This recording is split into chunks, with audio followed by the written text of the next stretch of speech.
Staples Center has proved successful, which is these great points of destination do turn communities around.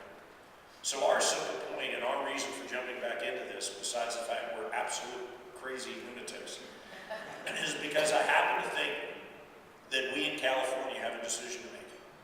If you look at the election Tuesday, if you look at the frustration that we all have with our government in Sacramento and our budget crisis, we have to make a decision. Are we going to be a state of pensions and welfare?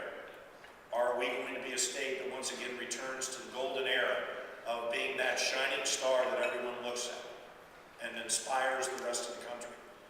I do not believe our government is going to create this state as the golden state again. I have no faith in that. No disrespect, but I think they got their hands full. They need to stick to the basic elements of education, of safety, and of transportation. That means the private sector is going to have to step up here and answer the call. If we're going to create jobs, if we are going to be the state of the great entrepreneurs, if we are going to be a city that ultimately changes our economics, it's going to have to come from the private sector. So our theory is simple. You look at our city, and you look at the economy and the industry that is the backbone of the city, and it's pretty simple. It's the entertainment industry, it's the convention industry, and it's the event industry. Now, it doesn't mean we don't have great diversification with banks, with trust funds, with investment funds, with manufacturing, with education. All of that's important.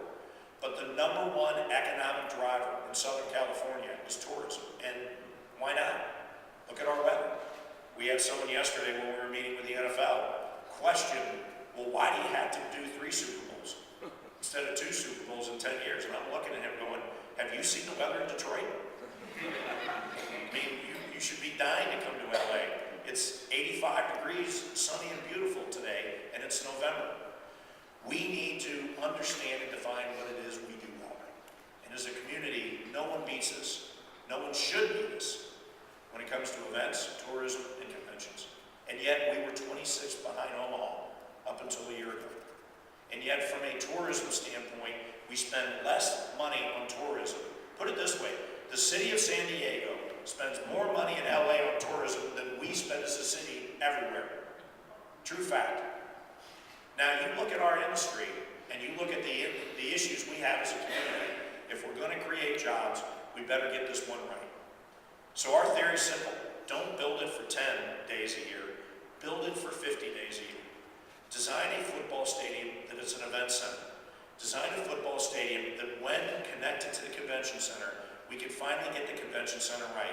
Today we have a convention center that's less than 1 million square feet. But even worse, our convention center today is in 3 separate pieces. So what happens is, if you're a big convention looking for flat space, you don't come to LA. You go to San Diego or San Francisco or Denver or Omaha or Las Vegas or Orlando or New York or Chicago, but you do not come to LA. Do you realize the Microsoft convention that we just announced a few months ago in cooperation with Austin and the mayor, that was headed to Houston, Texas. Now, this is a convention that takes place in August. If you've been to Houston, Texas in August, we must really be bad to lose conventions to Houston, Texas in August. We need to redefine our convention space so we are now top 5, and that's what this event center will do. And we will create 1.4 million square feet connected, and more importantly, almost 1 million square feet of that is going to be contiguous space without poles or obstruction. So from a flat space, from a convention space, talking to the big convention planners, who, by the way, are all in town today and tomorrow. And believe me, we're pitching our brains out to them about our new vision. We will be one of the great convention markets in the United States, but we got to correct 2 things. We need a functional, contiguous, large platform for a convention center, and we need more hotel rooms. So the first idea is make sure this stadium is additional exhibition space, additional breakout space, additional meeting space. Plan the suites and the event center and the VIP and club spaces so that they're breakout rooms. Plan the field so that we could add significant amount of square footage, close the roof, put a flooring, a TerraPlat system, to be technical, on top of it, and do exhibition space on the floor. Have escalator systems so that everything is connected, and we have 1.4 million square feet now best conventions in the world. If we double our conventions, that means we're going to double our hotel rooms, we're going to double our bus transportation, we're going to double our limos, double our taxi cab jobs, double our restaurants, double our retail.